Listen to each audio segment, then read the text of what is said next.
Olá, boa noite. Seja bem-vindo ao Jornal da Record. Mesmo com atraso, o plano de vacinação começa na maior parte do país. Procuradoria-Geral do Rio de Janeiro vai assinar primeiro acordo de leniência do Estado. E no futebol, Flamengo e Palmeiras vencem pelo Campeonato Brasileiro. Agora, no Jornal da Record.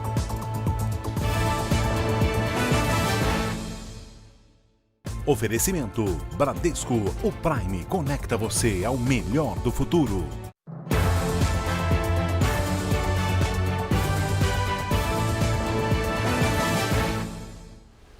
Mesmo com atrasos por conta de logística, a vacinação já começou em 16 estados nesta segunda. Então, vamos falar com Matheus Scavazini, direto de Brasília. Olá, boa noite. Boa noite, Patrícia. O Ministério da Saúde pretendia iniciar a vacinação simultaneamente em todos os estados nessa quarta-feira, mas por pressão dos governadores acabou adiantando o início. A mudança na estratégia causou atrasos em quase todos os estados. Em muitos deles, as doses da Coronavac só chegaram no fim da tarde ou à noite. Os primeiros vacinados foram profissionais de saúde da linha de frente do combate ao coronavírus. Em Porto Alegre, houve um evento depois das 11 da noite para iniciar a vacinação. 5 pessoas foram vacinadas perto de meia-noite, incluindo uma técnica de enfermagem de 99 anos. Rio Grande do Sul foi o 16º estado a começar a imunização. Nessa terça-feira, a primeira fase de vacinação deve alcançar todos os estados. Patrícia. Obrigada, Matheus. Olha, a vacinação em São Paulo começou efetivamente nesta segunda, mas os impactos da campanha só devem ser sentidos em 6 meses. E quem explica pra gente é o Leandro Stoliar. Boa noite, Leandro. Boa noite, Patrícia. A declaração foi do secretário de Saúde de São Paulo, Jean Gorenstein. Ele disse que só depois da vacinação de grupos vulneráveis é que vai haver uma redução efetiva no número de mortes no país.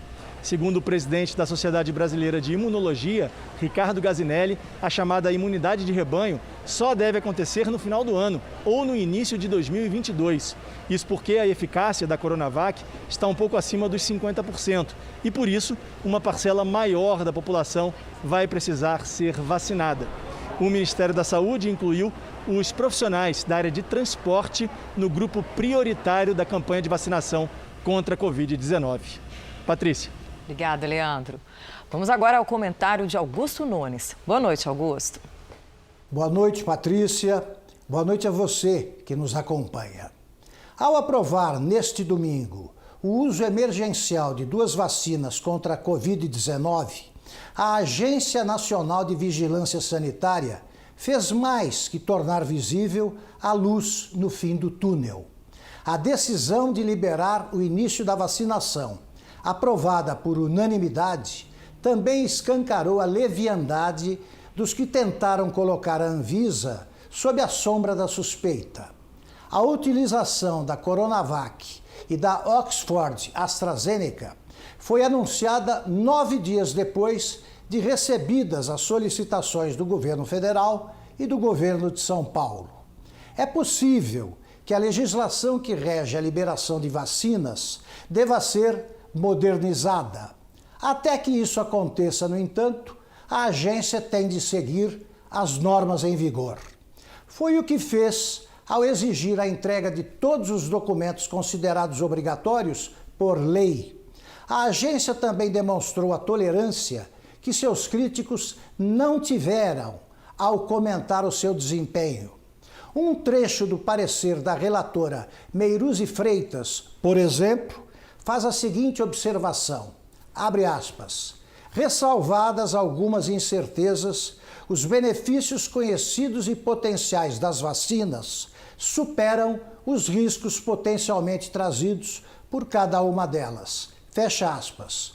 Tomara que os efeitos das vacinas sejam tão animadores quanto a seriedade dos diretores da Anvisa.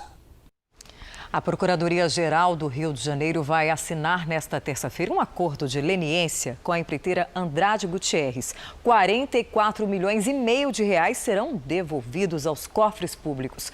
Pedro Paulo Filho tem todas as informações para a gente. Boa noite. Oi, Patrícia, boa noite para você, boa noite a todos. Olha, esse valor se refere a pagamentos de propina nos contratos firmados, celebrados entre o governo do estado do Rio e a empresa entre os anos de 2007 e meados de 2014, nas administrações de Sérgio Cabral e Luiz Fernando Pezão. A empresa também vai abrir mão de ações judiciais e processos administrativos, que poderiam causar um prejuízo de cerca de 22 milhões de reais ao estado. Esse é o primeiro acordo desse tipo firmado pelo governo aqui do Rio. Patrícia. Obrigada, Pedro. Bom descanso para você. A Defensoria Pública da União pediu o adiamento do segundo dia do Enem, que está programado para o próximo domingo. Então, voltamos a Brasília com Matheus Escavazini. Suas informações. Patrícia, além de pedir o adiamento, a Defensoria quer que a prova seja remarcada para aqueles alunos que não compareceram para realizar a prova na primeira etapa. A abstenção nesse domingo bateu recorde, com 51,5%. Segundo a Defensoria, o número de candidatos barrados devido às salas lotadas é uma prova de que não houve respeito aos protocolos. No sábado, véspera da primeira prova, o Tribunal Regional Federal da Terceira Região negou um pedido da Defensoria Pública da União com o mesmo argumento. Mas a Justiça alegou que não havia comprovações da incompatibilidade entre o número de alunos inscritos e a capacidade das salas. Patrícia. Obrigada, Matheus. A terça-feira promete ser movimentada para Donald Trump um dia antes da posse do novo presidente dos Estados Unidos, Joe Biden. A correspondente Evelyn Bastos está em Washington e traz todos os detalhes. Boa noite. Oi, Patrícia, muito boa noite para você. Olha, mesmo com pouco tempo restante, o dia de Trump deve ser cheio. Isso porque a expectativa é de que ele ainda apresente decretos e retire a confidencialidade sobre documentos secretos que envolvem a Rússia. De acordo com a imprensa norte-americana, Trump também teria uma lista de 100 nomes para conceder o perdão presidencial. Nesta segunda, o presidente liberou a entrada de brasileiros e europeus nos Estados Unidos. Mas Joe Biden disse que vai voltar atrás na decisão. Donald Trump já informou que não vai participar da cerimônia de posse de Joe Biden. O vice-presidente Mike Pence está confirmado, Patrícia. Obrigada, Evelyn. A China colocou 3 milhões de pessoas em isolamento depois de um surto causado por um vendedor no nordeste do país. A correspondente na Ásia, Silvia Kikuchi, tem os detalhes. Boa tarde, Silvia. Quantos foram os casos confirmados, hein? Olá, Patrícia. Boa noite a todos. Só nas últimas 24 horas foram 109 casos. Das novas infecções, 30 estão ligadas a um viajante assintomático que passava pela província de Jilin, a cerca de 1.000 quilômetros de Pequim. 3 cidades inteiras foram isoladas para tentar conter a propagação da doença. Com a campanha de vacinação na China, cerca de 10 milhões de pessoas já foram imunizadas. Patrícia. Obrigada, Silvia. Agora o futebol. No Campeonato Brasileiro, o Flamengo bateu o Goiás e o Palmeiras goleou o Corinthians. No Clássico Paulista, o William Bigode deu passe para Rafael Veiga abrir o placar. O William, em posição duvidosa, tocou para Luiz Adriano fazer o segundo. O VAR confirmou o gol. No começo do segundo tempo, Rafael Veiga marcou o terceiro do Palmeiras, o segundo dele no jogo. O último gol começou com um chutão do goleiro Cássio.